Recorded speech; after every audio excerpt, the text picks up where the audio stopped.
Neville Goddard, 1963 Lectures, November 19th, Counting the Cost. Tonight's subject is counting the cost. In the Gospel of Luke, the 14th chapter, he asks a certain question: which of you, desiring to build a tower, does not first sit down and count the cost, whether you have enough to complete it? Verse 28. So you and I are called upon to count the cost. It's not in dollars and cents. That's not the coin that you use. God counted the cost when he decided to transform us into himself. It's a frightening cost. Because God actually became us. He didn't pretend to become a slave. He became one. As we are told in Philippians, Jesus Christ, who, though in the form of God, emptied himself, taking upon himself the form of a slave, being born in the likeness of man. 2:5. He actually took upon himself the form of a slave, and this mightier self, that is our self, who is Jesus Christ, is your own wonderful human imagination. Completely emptied himself and assumed the form of a slave. And now he serves us in the capacity of a slave. A slave does not question the order given by his master. He only obeys. For today he serves us as indifferently and as quickly when our will is evil as when it is good. I can conjure in a split second, the most horrible picture or the most wonderful, loving picture as he does it. And he does it. He is my own wonderful human imagination who gave up his primal form, his prenatal wholeness, and took upon himself the form of a slave, which is my own wonderful human imagination that serves me in this capacity. Now tonight, I want you to take it on this level of Caesar, and show you how on this level we do the same thing. Just as he gave up everything to become me, to transform me into himself, so that I may wear the form of God and wear that primal form that is eternal. So today I give up two certain things, but I must count the cost. Well, how would I go about counting the cost if I wanted to be other than what reason tells me that I am? Well, this is how I do it. First, I must know what I want to be, and then I conjure in my mind's eye a certain imagery, which imagery implies the fulfillment of my dream. And then this is where I now count the cost. Do I have the necessary persistency, the necessary faithfulness, the necessary power that in spite of all things to the contrary, I will persist? Do I have these virtues? Am I willing to start with what I have in the hope that it really is enough to build the tower? For the word translated tower means a simple watchtower. As we are told in Habakkuk, and now I will stand and watch and take my station upon the tower, and I will look forth to see what he will say unto me, and what I will answer concerning my complaint. The Lord answered me and said, write the vision, make it plain upon tablets, that he may run who reads it. And then comes the promise, for the vision has its own appointed hour, it ripens, it will flower. If it be long, then wait, for it is sure, and it will not be late. Here you find these three verses of 2 Habakkuk 2:3. This is the tower spoken of in this book of Luke. I will stand upon my tower. So I will bring before my mind's eye a certain imagery. I bring you, my friend, and hear you discussing each other, and your discussion is all about my good fortune. This is imagining levelly. Remember, you're imagining levelly for others, and then you're also imagining levelly for yourself when you imagine others congratulating you on your new success, whatever that new you want to be is. Your friends are congratulating you on that. So I'm going to repeat the sentence. So I bring before my mind's eye a certain imagery. I bring you, my friend, and hear you discussing each other, and your discussion is all about my good fortune. You're eavesdropping. I listen as though I actually heard you say what I want everyone to say. I listen and persuade myself I'm actually hearing it. And then have I now the courage, in spite of tomorrow, when everything denies it, have I the persistency? Have I the faithfulness? By faithfulness, I mean loyalty to this unseen reality. So here it is unseen, but to me, it's real. I'm seeing it vividly in my mind's eye, but it hasn't yet objectified itself upon the screen of three-dimensional space so that you may share it with me. Well, can I remain faithful? Can I remain loyal to this unseen reality until it becomes something I can share with the world? Have I that coin? So the coin I use is not the coin of Caesar, it's the coin of God. He knew exactly the price he had to pay when he decided to transform me into himself. For he had to grant me all the freedom in the world to make mistakes. He had to become my slave and wait upon me just as swiftly when my will was evil as when my will is good. He couldn't discriminate and say you shouldn't do it. He has to wait upon me and let me make all the mistakes in the world as he slowly transforms me into his form, that I too may bear the form of God. So just as Jesus Christ, who though he was in the form of God, emptied himself and then took upon himself the form of a slave and was born in the likeness of a man, not a man 2,000 years ago, you are the man in which Jesus Christ is born. Every child born of woman is Jesus Christ, born in the likeness of man.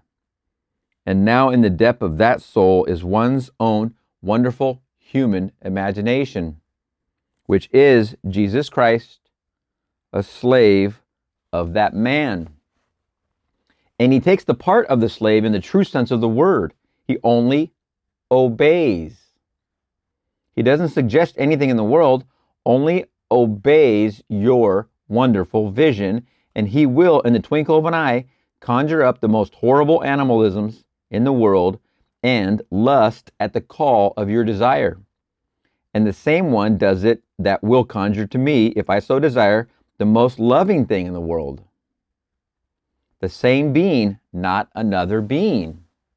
There's only one God, and that God is Jesus Christ, forming us from what we are into what he was when he gave himself up to become us, and that is God himself.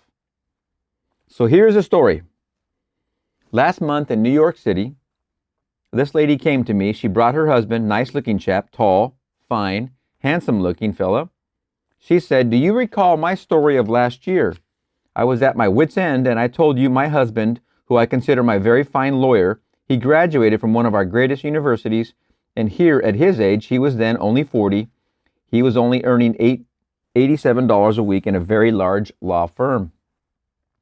I asked you if I could apply this technique for him without his consent, without his knowledge, because trained as he is in the legal world, he could not conceive of the rational side of this picture at all. It made no sense whatsoever to him. So could I, without his knowledge, without his consent, use this technique to increase his income? And I asked you if I could take it and double it. You said to me, double it, treble it. I think there's a misspelled word here. It says treble, as in music, but it's actually triple. Double it. You said to me, double it, triple it. Make it 3 times or make it more than that. A man trained as he is trained, years at a great university at the age of 40, only making $18 a week, ? Why, that's insane. Triple it. And there it's spelled treble again. Misspelled words in a book. Oh, is there anything worse? I jest. Well, she said, now I want you to meet my husband. So I met her husband. She said, he's now making $300 a week. Over triple. Now this is what I want. Neville, I want him to be a judge. I said, all right, does he want to be a judge? Does he want to be? You're going to find when you imagine lovingly for others, if they want to be it, it's the fastest track you can have to when you imagine lovingly for another. If they want that, nothing is going to stop it. Everything in the world will conspire and make it happen. I've seen so many miraculous things happen. Everything moves towards it. Doesn't matter. As long as the person wants what you're imagining lovingly for them. It's just so powerful. I said, all right, does he want to be a judge? So I said to him, would you like to be a judge? He said, yes, I think I would be a very good judge. I have all the qualifications, and I think I'd be a good judge. I said now to her, I said, now you did it. He didn't do it. He didn't have a thing to do with this $300 a week. It simply came over the year to him, and now he is earning $300 a week. But you, to her, but you paid the price. You were very vigilant. You were persistent. You were faithful to the vision concerning your husband. Now I'm telling not to him, I'm telling to you. Now that you are making $300 a week, don't you have someone who helps you out with cooking the meals or maybe serving the dinner in your apartment or cleaning the house? She said, yes. I said, all right, from now on, you only think of your husband as a judge. And so now you say to your servant, take a certain product to your husband, say a glass of water, cup of tea, or whatever it is, you refer to him as the judge. If you remember that Seinfeld episode where that guy had everybody refer to him as the maestro, this is exactly the same concept. He was a genius. Whatever it is you take that the servant takes to him, make sure you refer to him as the judge. Take this to the judge, or would you please take to the judge an ashtray? Whatever it is you want to send to your husband, he is the judge. He is not just your husband, Mr. So-and-so, blank space. He's earned the right to be called judge, and you refer to him as judge. When I come back here in May next year, I want him to be on the bench as judge. This is, what did I say, November? Are we still? Yeah, we're November. We're a couple days before JFK's situation. This is November 19th, 1963. On the 11/22/63 date, we all know what happens. But back to this. When I come back here in May of next year, which is half a year, I want him to be on the bench as judge. Now, no doubt Neville's also persuading himself, but he's giving a lesson here. And do you know he's going to be judge if she... Now, back to us. And do you know he's going to be judge if she will pay the price, if she is persistent, if she is faithful to that vision, referring always in her mind's eye that even in her dream, she refers to him as the judge. Period. I have a brother who is a doctor, and from the day he was married, and I give his wife 100% credit for this, she always referred to him as the doctor. That's funny. I have a really good friend who was my best man at my wedding. He calls me the doctor, and I call him the doctor. It's just funny. It's a funny nickname. Where did we get that? We got that in Seattle, and I forget what situation it was. Anyway, she never once spoke to anyone in her household. Ooh, let's go back. I have a brother who is a doctor, and from the day he was married, and I give his wife 100% credit for this, she always referred to him as the doctor. She never once spoke to anyone in her household. She has a full complement of servants. There are 5 in the house and 3 in the yard, but anyone who had to take anything to my brother Lawrence, when his wife suggested it, you take this to the doctor, or the doctor wants this done, or the doctor wants that done. Then she has 2 sons who are doctors, and she discriminates between her husband, the doctor, and her two sons that she calls them by name, Dr. Michael and Dr. Robert. But they are not the doctor. In her mind's eye, her husband, my brother Lawrence, is the doctor. Today in Barbados, he is the most prominent doctor. He has the biggest practice, many doctors working for him in a clinic with 30 beds. And so he's the most busy doctor in the island of Barbados. Wonderful story. I go back to my sister-in-law Doris's concept, which people laughed at when she started. For when he came out of McGill as a young doctor, in her mind's eye, he was the doctor, and always referred to him as the doctor. And Lawrence grew and grew and grew in the world of medicine. So I said to her, from now on, he has to be the judge. You take this to the judge. There's only one judge in your mind's eye in your household, and that is your husband. You take it. Not only is he earning $300 a week, but the dignity that would go with this, but the dignity that would go with his new position and increased funds and responsibility. Another one came from Baltimore, and he said, "Do you not remember my problem, Neville? My problem was money." Well, I want to tell you, I am making 4 times what I made a few years ago when you and I discussed my problem. Persistence and faith. Loyalty to that which is unseen. Persistence, faith, loyalty to that which is unseen. I think I can say from the actual evidence, I was vigilant. I was faithful. Today I am making this 4 times more and making it more effortlessly than I did when I made my bit of money when it was really my problem. Now, this is the price you and I pay. Causation is mental. It is not physical.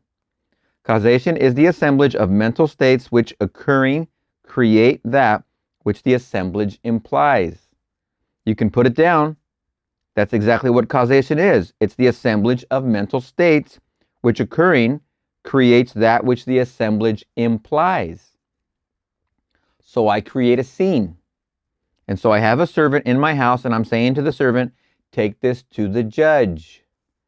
Here is one image, a servant, another image, something I'm giving to her, and then another image, a man. I refer to him as the judge. So here is the assemblage of mental states which occurring create that which the assemblage implies. Creates that which the assemblage implies. What does this imply?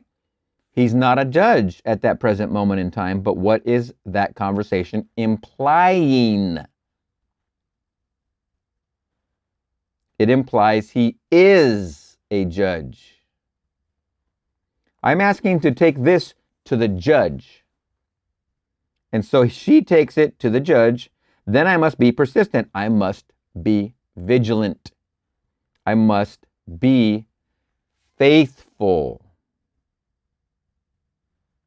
I must be courageous. Regardless of tomorrow's denial, I must be courageous and still live in this state.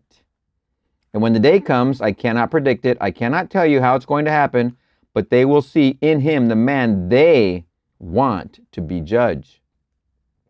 Some party, a blank space party, either the Democratic Party or the Republican Party or someone, they're going to see in him the man they want to be a judge.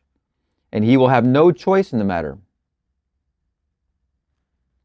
Because one woman, unknown to the party, sat in a certain mood and she was faithful to that mood. And then they had to see him as she always saw him. She saw him as the judge. Well, this is how this fabulous law works. My brothers came to New York City last month and stayed 2 weeks with us. We got a suite of rooms on our floor at the hotel, so we were in constant contact. I bought a dozen shows for them. That is, I remember the story here. It's not this lecture, but I remember another story where they came to town and wanted to see a show every day. Like 14 shows in 12 days or something like that. We're going to get into it, but I do remember this. It's very interesting. They come to Barbados, from Barbados, I think, and they're in New York City, just show. Obviously, back then, it was, live was the way you did it. And obviously, the band was live, too. That's just incredible. I haven't been to these shows yet, but sounds very, very fascinating. Well, let's repeat a sentence or two. Well, this is how this fabulous law works. My brothers came to New York City last month and stayed 2 weeks with us. We got a suite of rooms on our floor at the hotel, so we were in constant contact. I bought a dozen shows for them, that is, seats to go to a dozen shows, all in 2 weeks. But there was one thing my brother Lawrence wanted above all things. He wanted to see Aida, the opera, Aida. He loves music, he appreciates music, he understands music. My brother Victor has never seen an opera, so anything would be exciting to him. But Lawrence wanted to actually see and hear Aida. This year they changed the format of Aida, the same music but new costumes, new scenery, and new format. And it's a sellout. You can't get near Aida in New York City now. In fact, in New York City, all the operas are sold out anyway. But when it comes to this present presentation of Aida, well, it's just like asking for a blank space. You just can't get near the place. Well, he wanted to see Aida. So I said, all right, you're going to Aida. This is Neville talking. Went down to the Metropolitan Opera, the four of us, my wife, my two brothers, and myself. My wife, my two brothers, and myself. We got there around 11:30 in the morning, and there were 2 long lines. 2 windows serving this entire crowd. They always sell 10 seats in advance at the Met, that is 10 operas.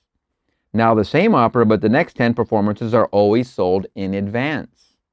So I got into one line. It's a very long line, and then the other line was maybe 5 or 6 shorter, but my line wasn't moving.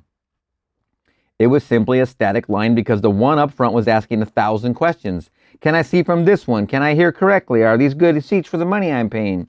Well, the man was very kind and very considerate and answered her very gently, but it wasn't moving. I saw this line began to move, so I broke line and just went over to this and got at the very end of it. It moved rapidly down the teller, down toward the teller. When I got to the teller, I was the second now in line. The man in front of me bought 2 seats for some opera, which opera I don't know, but the 2 seats were 2 little pink seats, and they were stuffed in an envelope and just about to be pushed to him. At this very moment, just as the man is pushing the seats to him, a tall man about 6'5" or 6'6" stuck his hand over my head from my side, and he registered this man's attention and called his attention to the side. So the teller looked up this way and began to answer the man's question. At this moment, this man took the 2 seats and pushed some bills under the window and started toward the door. The man thanked him for the questions were answered. The man thanked him after the questions were answered, and then the teller looked back and he sees 4 $1 bills. So he said, "What is all this?" And the man is now almost to the street. So he looks through the window and he calls out, "Mister," and the man doesn't respond. "Mister," he calls a second and third time. He doesn't respond. So I turned around and said, "Sir." At that, he stopped. I said, you come right back here." So he did that. He came right back, came in front of me, and the man said, "What have you done here? These are 4 $1 bills." He said, "I gave you 20. He said, "Oh, no, you didn't." "Oh, no, you didn't." He said, "I gave you 20. I said, "Oh, no, you didn't. You only gave him exactly what is there because I was standing here and saw exactly what you did. Whatever that is, that's all you gave him. You gave him no more because I was standing here." He looked at me this way but did nothing. He simply just looked. And then he opened up his wallet. I could see a bunch of ones in the side of the wallet and a $20 bill tucked in the side. So then he said to the man, "I gave you $20. The man said, "You didn't." Closed the other window. He came around. You heard the man. He said that he was standing next to you and he saw exactly what you did. And so that's what you did. So the man now takes his $4 back, puts the $20 in the window, and then says, "When will you discover your mistake?" The teller said, "I didn't make a mistake." He said, "When will you discover you have more in your cash box than you should have tonight?" And the teller said, "No, not tonight." He said, "When?" He said, "The end of the season." Could he argue with him? And then they all loved that. This whole thing is unfolding just as I'm telling you, all by one's wonderful human imagination. So when I stepped forward, after the man takes his seats and leaves, then I said, what is that horseshoe, blank space, right over the orchestra. I want it right over the orchestra, and I want 2 seats in the center for Ida next Tuesday night. He said, well, that horseshoe, blank space, is called a grand tier. I said, all right, then I will take 2 in the center of the grand tier for Tuesday. He didn't even hesitate a second. He pulled the 2 seats out, and I got my 2 seats. This is how the law works. I could not have plotted that, and that line was won in the state of a thief. No one's a thief. No one is honest. No one is this. They're only states.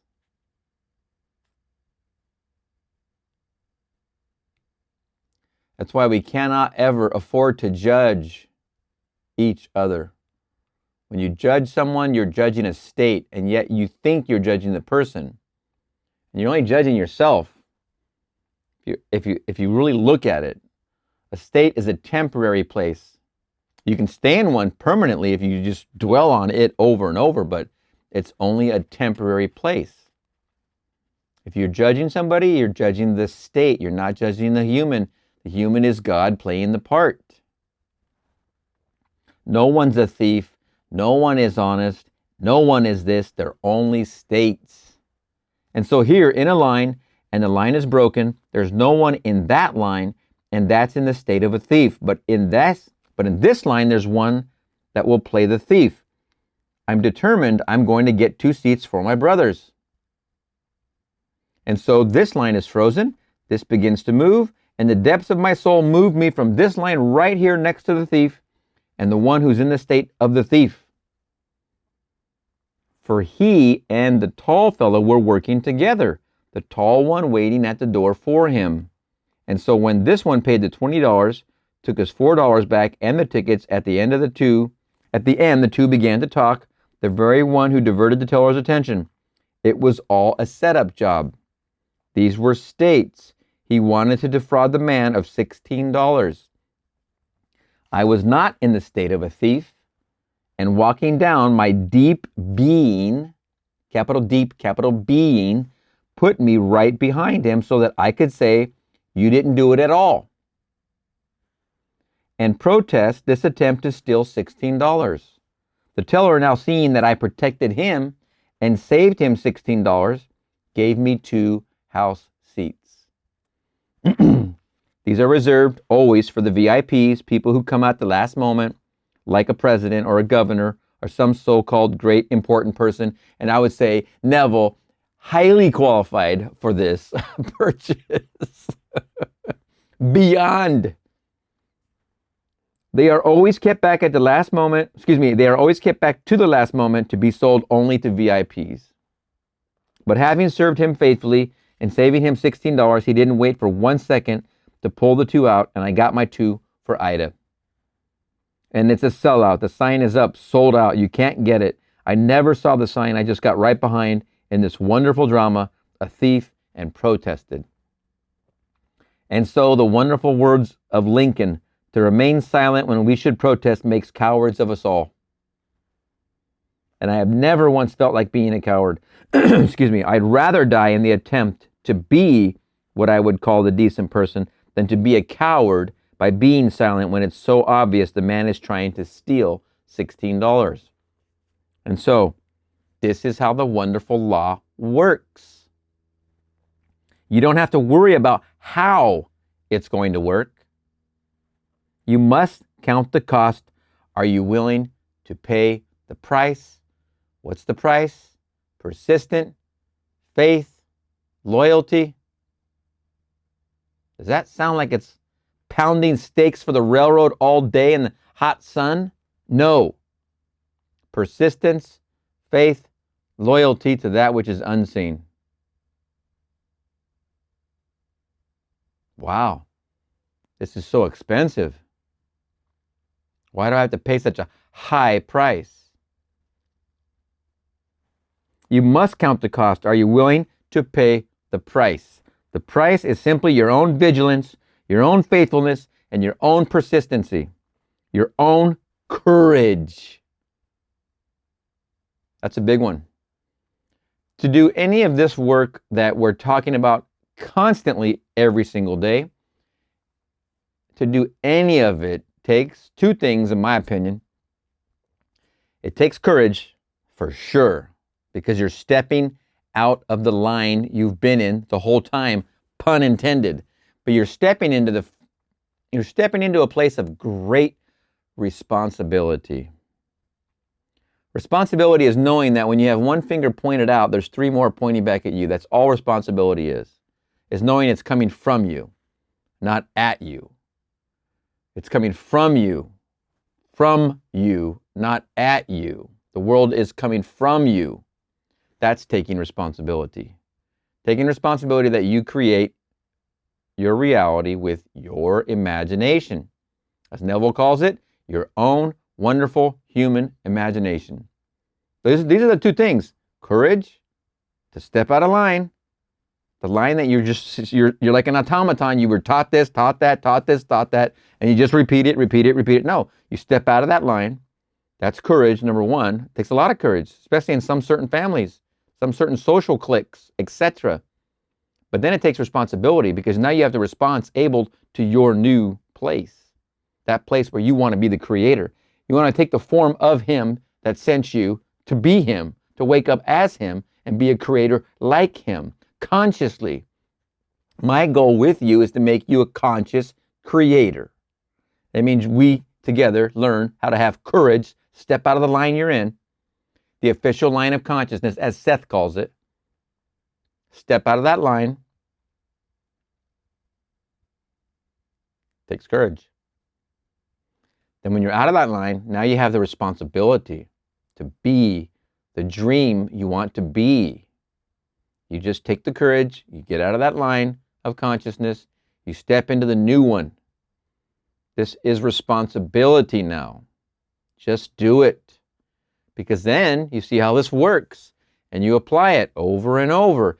The small things, the parking spots, the coffees, the free dinners, the free lunches, the appreciation. Someone telling you your hair looks beautiful.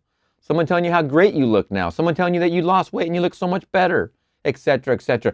Do the small things that don't have emotional impact. They seem inconsequential. So that way you see the law working. I always say practice on the things that are not, they don't seem to have, you don't seem to be emotionally invested in the outcome.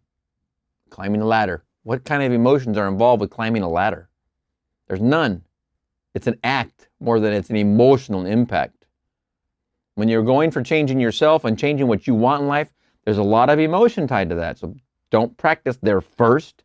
Practice there second. Practice first on the parking spaces. Imagining lovingly for others. See the law in action. Get this wheel turning. That's taking responsibility. Responsibility. You're taking responsibility for how this law works in your world. Now you're working it up, getting the steam going. You're priming the pump.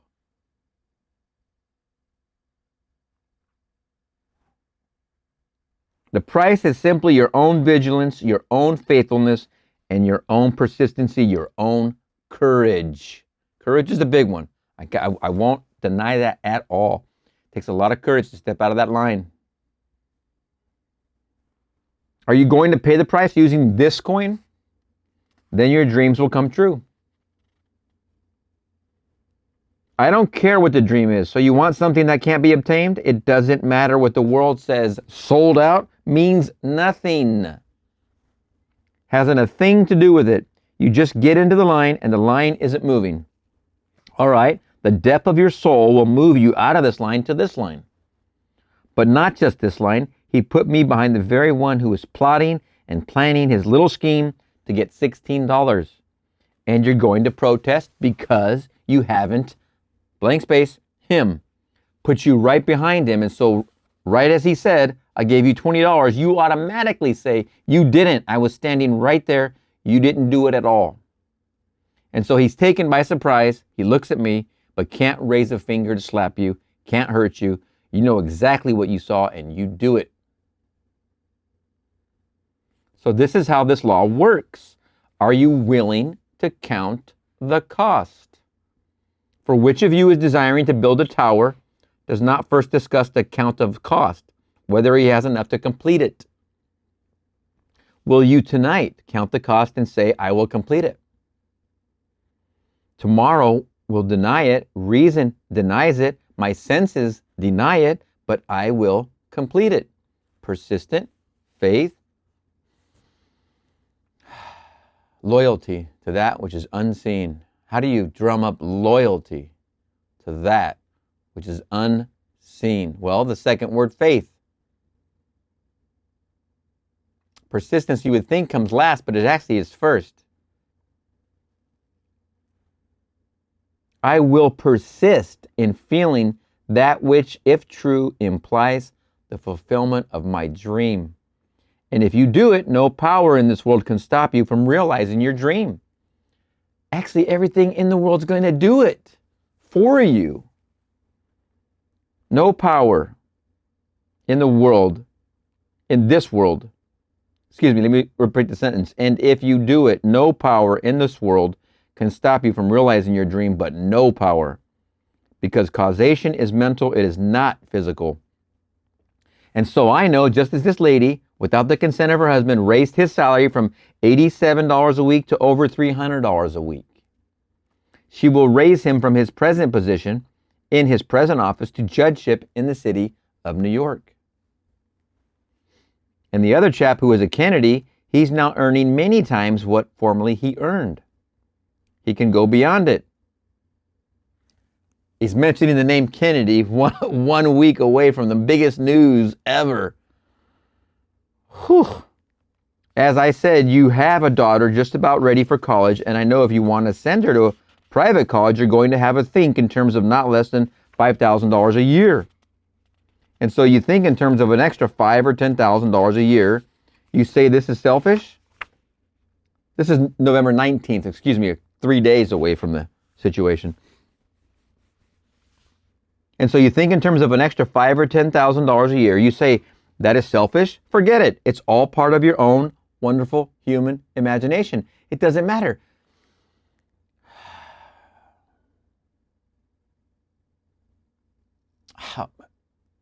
You're still going to pay a mortgage, rent. You're still going to pay electricity. Caesar has all these demands. What is the difference of an extra zero there? If you're typing, I have a keyboard right here, okay? You're typing, what's the difference if I press the 0 again? Or the 1 again, or the 4, or what is the difference? It's all Caesar. It's Caesar phony baloney. So you give Caesar that which is Caesar's. You give him more of. All you're doing is imagining this in the first place. If you're imagining it in the first place, if you're in a single apartment, you want to be in a 1-bedroom, what's the difference? If you're in a 1-bedroom apartment and you want to be in a 2-bedroom, what's the difference? You want to go into a 2-bedroom or 1-bedroom condo that you own now? It's Caesar, Caesar, Caesar. Caesar will always get a power bill from you. Caesar will always get a phone bill from you. Caesar will always get this, that, and the other. Who cares? Right here. It doesn't matter what you type away on the keyboard and you send digitally.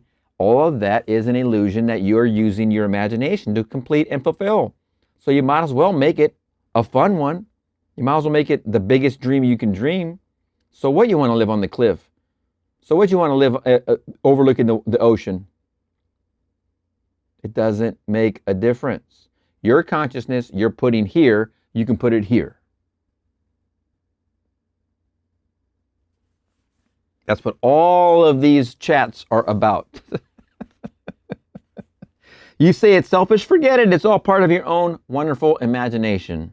If you can imagine yourself earning X number of dollars, and you are persistent, and you believe it, and sleep as though it were true in a way you do not know, no one can devise this means, no one can devise the means by which it will become a fact. It will become a fact. If you are persistent. If you are courageous. If you view yourself as such a person. This is how it works. And so he actually, from the depths of my soul, he waits upon me just as indifferently and as swiftly when I am evil as when I am good. Let no one tell you that he only sells the good. No, blank space, both for good and evil. I kill, I make alive, I wound, I heal, I create the good, I create the evil. Deuteronomy 32:39. But you are invited to choose the good, to choose the blessing, but we aren't compelled. And he who serves as our slave will serve us just as swiftly when the will is evil as when it is good. So let no one tell you he is not your slave. That is a very interesting sentence. So let no one tell you he is not your slave. Everybody's an automaton for you. When your will is, when you wish it, when you are noble to dream the dream of you. What is it? I want to be and express in this world. Then everyone will conspire to put that into truth and reality for you. Let no one tell you he is not your slave. Jesus Christ, who, though in the form of God, emptied himself, taking upon himself the form of a slave, and was born in the likeness of men. Philippians 2:7. And so, as you're seated here, now the slave, your slave that will make everything for you, is your own wonderful human imagination. That's your slave. Right now that you are a slave, that's Jesus Christ. He's actually buried in you and will form anything in this world if you will pay the price. Sit down and count the cost. Are you willing to be that persistent? You have to. It's time to realize that you put yourself where you are right now through a lot of effort. And you've been paying the price already. This isn't anything new. You've already been doing it so long, so well, you just don't know. You haven't been paying attention because we weren't taught this. Excuse me, we're not right or wrong here, okay? We just haven't really had the awareness of what we're doing already so well. But now we're becoming awake to it. So as you take and apply this consciously, it seems like it's not working. It will seem like it's not working. It's working. Every little tiny imagining you do is adding to the pile in your favor. You're here all your life. You have all these habits. You have all this acceleration and deceleration of reality consciousness, whatever. This is your existence. You want to be over here. Every single time you spend any one tiny thought, it's like putting 1 penny in the bank, a dime in the bank, a nickel in the bank, a quarter in the bank. It doesn't matter. It's not about the denomination. It's more about you've been investing. Each time you spend time here, imagining your new reality, you're putting the investment into this one. You're paying the price. But you've been so good at remaining here, you don't realize that you've been paying the price to be here. You've been paying the price the whole time.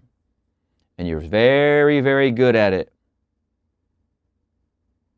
Now you have found him. So now you know what to do with him.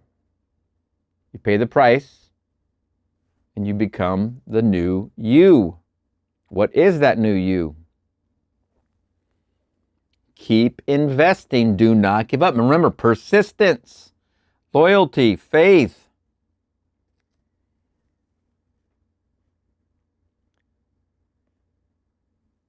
That's Jesus Christ. He's actually buried in you and will form anything in this world if you pay the price. Sit down and count the cost. Are you willing to be that persistent?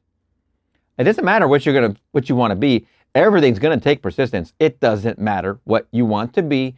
Everything is going to take persistence. Especially if it's 180 degrees different. Especially. If it's 1 degree different, I mean, to me, a small degree different is when you're a judge and when you're a lawyer and you want to be a judge, or if you're a lawyer and you want to be a powerful lawyer, that's in the same ballpark. Then you want to go from a powerful lawyer to be a judge, that's in the same ballpark. If you're a doctor, then you want to be a lawyer, or vice versa. Those are completely different professions. Those are going to take quite a bit more persistence, I would think. But anything's possible. Everything is possible. I shouldn't even put a limitation on that. I shouldn't have said that. Because who wants to be a doctor than be a lawyer? That's quite a different thing. But this kind of thing happens all the time. People are football players that want to be baseball players, etc. Backwards, the other way. This happens all the time. So it doesn't matter what it is. I don't mean to put a limitation on anything. Just dream what you might have trained in a profession and been here the whole time, but you don't like it. It's not fulfilling. You always wanted to be fill in the blank. Now, persist, courageous, faithful, loyalty. You will wake up over here. Each thought is an investment. Each and every single tiny little thought is an investment in that new you. It will pay. Are you willing to stand upon your tower and actually watch faithfully? For you're building a tower, and the tower is only a watch tower. And I will watch and watch faithfully until what I am seeing comes to pass. So we are told the vision, what vision? Your vision, my vision, it has its own appointed hour. It ripens. It will flower. If it be long, then wait. This is a very, very, very important piece of this whole thing. If it be long, wait. But keep the faith. Keep persisting. Keep the vision. If it be long, then wait, for it is sure and it will not be late. So you know exactly what you want in this world, either for yourself or for another. This lady did not consult her husband. She said he's too rational. He's trained in the legal world and the mind is trained rationally. And so you couldn't possibly explain to him that this could work, so don't explain it to him. You bear his name and you want him to succeed because his success is your success. Well, then do it. And so I go back 1 year later, and then he is brought, not reluctantly this time, he's brought, introduced to me, and he did not blush when I said to him in his presence, "Do you really want to be a judge?" And he didn't say timidly, he said yes, quite openly. "Yes, I would like to be a judge. I think I'd make a good judge." Then I, blank space, and I addressed him as judge. Then I told her exactly what to do, and when she does it, he will be a judge. So do you know what you want to do? Maybe you will not hear a title like professor or doctor where someone could refer to you as that. Doesn't matter. You conjure in your mind's eye a certain scene which, if true, would imply a certain fulfillment in your life. Well then, see the scene and enter into that scene just as though it's taking place now and persist in it. And that scene will come to pass and give birth to what the scene is implying. This is knocking on my skull, so I must share it. I told you the story of my buddy who lived in Oregon. He now lives here in Long Beach, and he's a faithful, persistent, courageous surfer. Now, we all grew up surfing, going to the beach, starting at 12, 11, 10 years old. And he didn't go in the water as much as the other part of our friends. He took the skater route. So he was on a skateboard, faithfully, skateboarding, land. He stayed on the land while the rest of us went in the water. There's only a handful of us I'm talking about, but there's a large group of which we're all tied to, very loyal and persistent friends. But as I said, he moved down here from Oregon. He has become a surfer to the degree where I went surfing with him on me 3 or 4 months ago. And he's given me such tips as I should already know. I am a surfer. I've always been a surfer, considering the first time I went in the water. So when I go to the beach, I am that. But when we're in the water, he has become such a great surfer altogether with knowledge that he gives me massive, great tips on how to get into the wave easier, what to do, how to lean, how much longer to stay, where to be on my board. All these wonderful educational pieces that I never bothered to put together. To me, going in the water is the biggest joy there is. Catching waves or not catching waves, I'm still in the water playing. I never really looked at it with the exactitude that he has in his short time. As I said, he moved here, and now he's at the beach surfing all the time. He's always hanging out with the hottest surfers that are there. They're age different, but they're like the best in the water right there at this spot I'm talking about. But he gives me information that I know you can go learn this today, but I don't bother with it because I am it. I never feel like I'm trying to excel to be it. Where when he came down, he became it. Now he is it, but it's in that becoming that he even learned quite a bit more. And then he's sharing that with me. It's the identification. He is the surfer. He wasn't the surfer. He is the surfer. I am the surfer. I always was the surfer. He went to the skater route. Then he became the surfer. We were all skaters, don't get me wrong. The skating thing was a big thing of all of us, but at the same time we were surfing, and that's how we skated on the land to improve our surfing in the water. Well, he stayed on the land with the skating. Now he has become the surfer, where I am already self-identified there. It's like a permanent hobby. I don't know what to say about it except for you just do it. But the courage, what we're talking about here, the courage to change your identity to become something you weren't, does take courage, does take persistence, does take faith, does take loyalty. But I've seen him persist, and his trajectory is like beyond. Like I said, I go in the water with him, and I'm like, he knows exactly what kind of board I would work well on. He got me a board, I'm using it, and it floats me, and I catch waves easily on it, and he's giving me all the greatest tips I could ever ask for that I wish I knew a long time ago. But nonetheless, point is, he changed his identity completely. Persistence, courage, faith, loyalty. Simple, simple, simple. I don't talk to him about this, but it is something I have perceived, and I'm in awe of it. You conjure in your mind's eye a certain scene which, if true, would imply a certain fulfillment in your life. Well then, see the scene and enter into that scene just as though it's taking place now, and persist in it. And that scene will come to pass and give birth to what the scene is implying.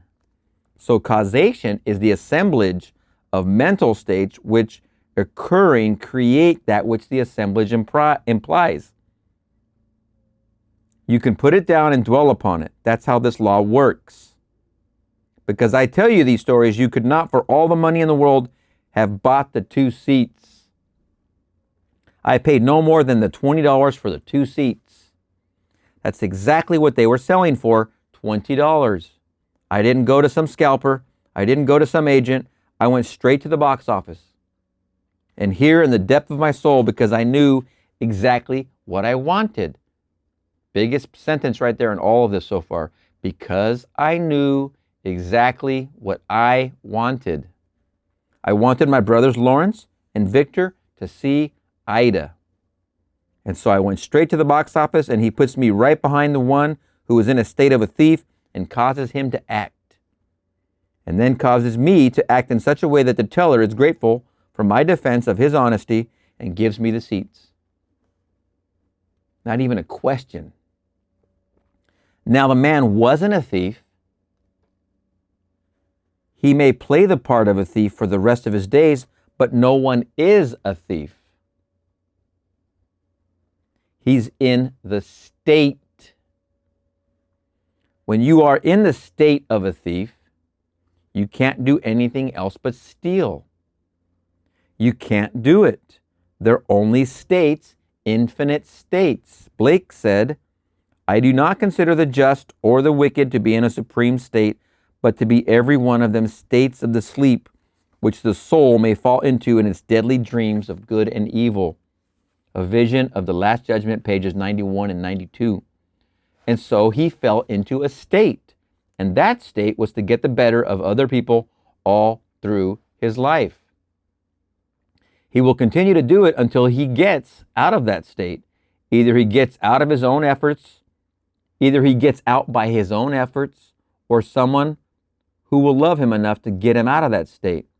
If he has a wife or a mother or a friend who knows the kind of a state that he dwells in and would like to see him out of that state, making just as much money, but this time honestly, they can get him out of that state. He is only in a state. All things are states. That's why in the end you can say, Father, forgive them. They know not what they do. So, if I'm only expressing a state, then don't condemn me. It's a state, and the states are permanent, and men move through these states. Not knowing they are only states, they express the state that they are in. And so, if I return constantly to one state, you can call me by the name of that state.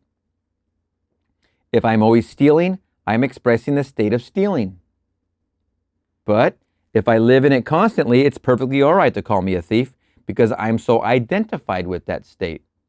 My friend is a surfer. He's so identified with that state, he's constantly in that state. Every single day he's on the subject of surfing. He's in the water or he's on the subject every single day. So the state to which I most often return constitutes my truest self. My state, teacher. Where am I? Right here in the state. Call me the state, because I am the state. But no matter how often I've been in the state of stealing, I could get out of it permanently, and never fall into it again. So everyone is at every time in his life just in a state. Now get out of the state that is not productive. If you aren't pulling your own weight in this world, that's embarrassing. Now construct a scene where you are not only pulling your own weight, more than yours, actually feel it and see a scene implying that you're doing it. Let's have a scene. Blank space. When. That was one of my visions. I remember when. So we had a blank space there, which we missed. I think the story of his grandfather, father, and maybe his brothers. I remember when this lot was. I remember when. That vision came to me so vividly a few years ago, where I found myself in a scene, and the scene is giving me the most fantastic story to tell the world. The story is this. I found myself in an enormous mansion, and there were 3 generations present, grandfather and then the other 2 generations. The 2 were now enjoying this great fantastic estate brought in because of grandfather's vision. They would say, I was taken in spirit into this mansion. And they would say, grandfather would stand upon a lot, and while standing upon an empty lot, he would say, I remember when this was an empty lot. And then he would paint a word picture of his desire for that lot and paint it so vividly, you saw it existing as an objective fact. Then I woke and wrote the vision down. It was early in the morning, about 3 or 3:30, so I went back to bed and redreamed the dream. Redreaming the dream, I had a slight change in the dream. Remember what he says, when you have a double dream, it's really literally all dreams come from God. All dreams and visions come directly from God. So, what Neville has said before is when you have a double dream, it's basically God telling you it's already done. It's done. When you have a double dream. Redreaming the dream, I had a slight change in the dream. Instead of saying that grandfather said it, I had so absorbed the faith of grandfather, I became grandfather. And I said, I remember when this was an empty lot. Then I would paint the picture of my desire for this empty lot and paint it so vividly, everyone who heard me saw it as something objective to them. And then, going back as we are told in Scripture, If an event in your life is foreshadowed by a word of Scripture, it's predestined. It's fixed.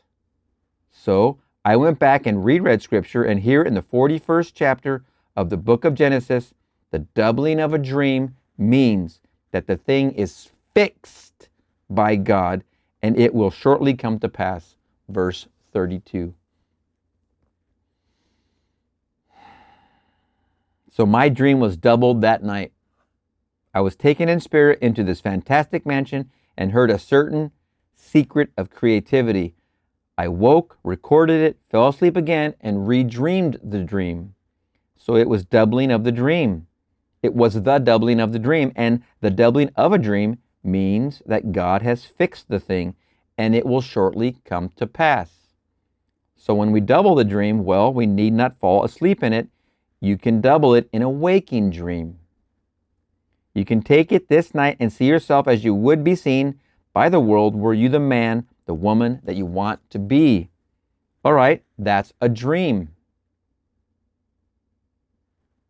That's a waking dream, but it's a dream. The same power that created the dream of the night is creating this. It's Christ Jesus in you, your slave. Now tomorrow, do the same thing. That's a doubling of the dream. This is what it means to be persistent. And you can treble the dream. I don't know who typed this up, but it is triple, okay? They put treble, someone wrote treble, or somehow the treble replaced the word triple. I don't know what happened here, but it doesn't matter. It says treble in type, but it's actually triple. And you can triple the dream, and that's persistency, that's vigilance, and that's faithfulness, and it will come to pass. I think the book is reminding me I have to play a party in 2 months, 60 days, and I have to learn 20 or 30 songs. Some of them are relearning, at least half of them. I played bass for a long time, and now I have to play the role. I have to rejoin my state of bass player to play a party. My brother-in-laws are having 2 birthdays that they're celebrating, and we're going to have a really good time. And I think treble's finding its way to remind me that I better get into the bass. I tell you. And you can treble the dream, that's triple. And that's persistency, that's vigilance, and that's faithfulness. See the triple? Persistency, 1. That's vigilance, double. And that's faithfulness, triple. And it will come to pass.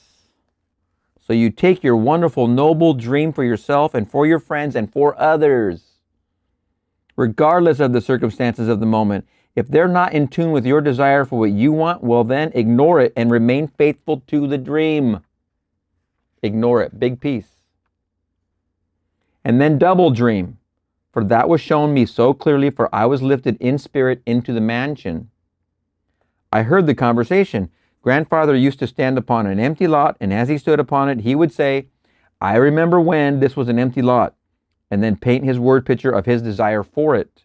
Well, I can say of a friend, I remember when he was unemployed. Well, if I say I remember when he was unemployed, I'm implying he's not now unemployed. I remember when he only earned, and I name an amount. I remember when he only earned X number of dollars a year. Well, if I remember when he only earned that, I'm implying he isn't earning that now, and he's a way beyond. I remember when she was not well. Look at her now. She must be radiantly happy and healthier if I remember when. And so you take this technique and apply it to everything in your world. That conjures a picture. I can't state enough, and it applies to me. Don't worry, I'm not free from all this. I'm living just like you are. These things have to be applied. They have to be tested. They have to be done. They have to do them. No one's going to do it for you. You are the operant power. Each one of these sessions, these lectures we're reading together, in this one, he's telling us what to do as our homework, and you need to do it.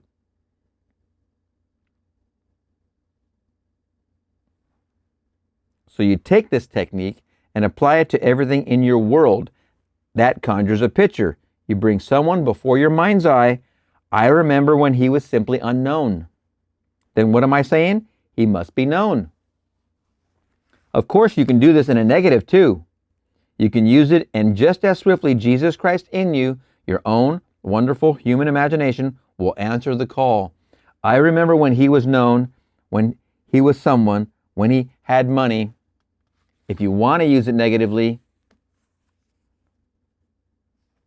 I don't recommend it, because then you put yourself in a very interesting space, and a lot of people don't realize they're already doing it negatively all the live long day. They make it a habit, and they don't even know they're in the habit. They're in a state.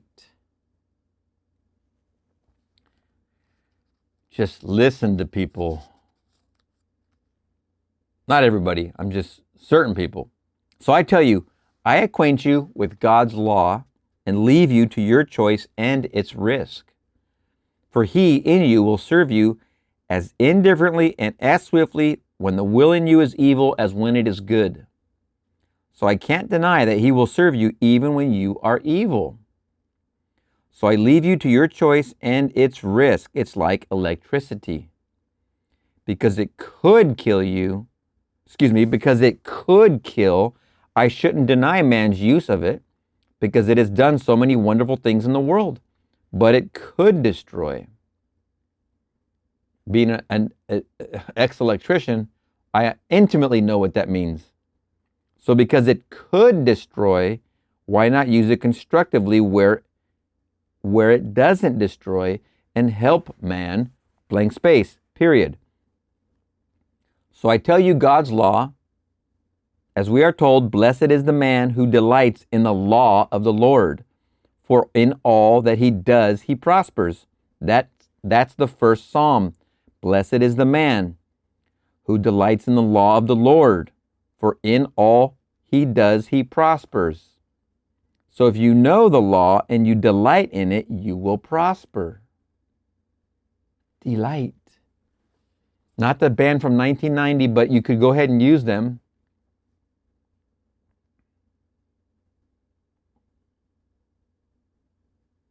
So if you know the law and delight in it, you will prosper. I only hope you will not use it negatively. But may I tell you, I have no power to stop you from using it negatively. I still must acquaint you with it and hope that you will use it constructively. Now I get the delight band in my mind. What is that? The groove is in the heart? I will not attempt to sing it, but it's blaring through my mind right now. Shouldn't have brought that one up. But yeah, it is like that. The groove is in the heart, right? It's the heart we're talking about this whole time too. But you could use it negatively, and he will wait upon you and respond to your call just as swiftly as though you used it in the most glorious manner in this world. You're playing with fire if you do that. That's all there is to say about that. You should already know by now what it is to use the law negatively. You can already see its effects rampantly. But in the end, he is faithful to his picture for you and brings you out just like himself. I only hope you will not use it negatively, because I don't believe in his case that the hatching out is going to be delayed. But if you use it destructively, it may be a more painful process of coming to the end. But I can't conceive of delay in his vision for man. And as a vision for man, individually, he calls us one by one. And so he's seen you in his mind's eye, and he so loved you, he emptied himself of his primal form and took upon himself the form of a slave and became born in the likeness of you. And as you, he goes through all the furnaces of affliction, obeying your will, even blank space, but he has a fixed date for the bringing of you out into his own wonderful primal form. So I do believe, and yet I cannot say that it's true. I believe if you use it negatively, you may find the birth more painful. Now let us go into the silence.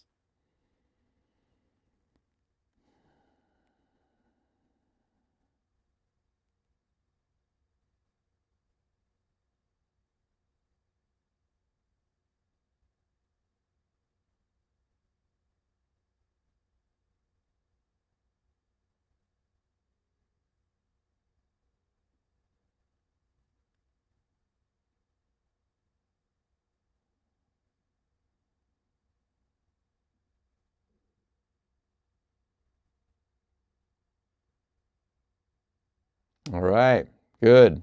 Now, if you're driving, you're not closing your eyes. It's okay to be in the silence, even with your eyes open, and imagine anything. Question, inaudible. No, my dear, I never consider the cost of what I want. I didn't want to see Ida. I go to the opera occasionally when I'm in New York City. Blank space, when, blank space, willing to pay the price as God was willing to pay the price when he became me, when he became you. He did not impose upon us limitations of the use of him. He's our slave, and we could use him lovingly or unlovingly. But he knew the price he had to pay, and he is suffering. People don't believe it. If anyone wants to know the price that God paid to become you, to make you God, read the 53rd chapter of Isaiah. Read it over and over and over. That's the price to be paid. All the sicknesses of the world, God bears them. All the iniquities, he bears them. But there is one verse in it, he saw the fruit of his soul in travail and was satisfied. Blank space, the result of his suffering when he decided to become me, to transform me into the form of God. Does that answer? David? Question, inaudible. All right, if I want, say, X number of dollars more than I earn, I must always be willing to assume the responsibility that goes with increased earnings. There are responsibilities. Some people do not accept it, but there is. If they don't accept it, they suffer.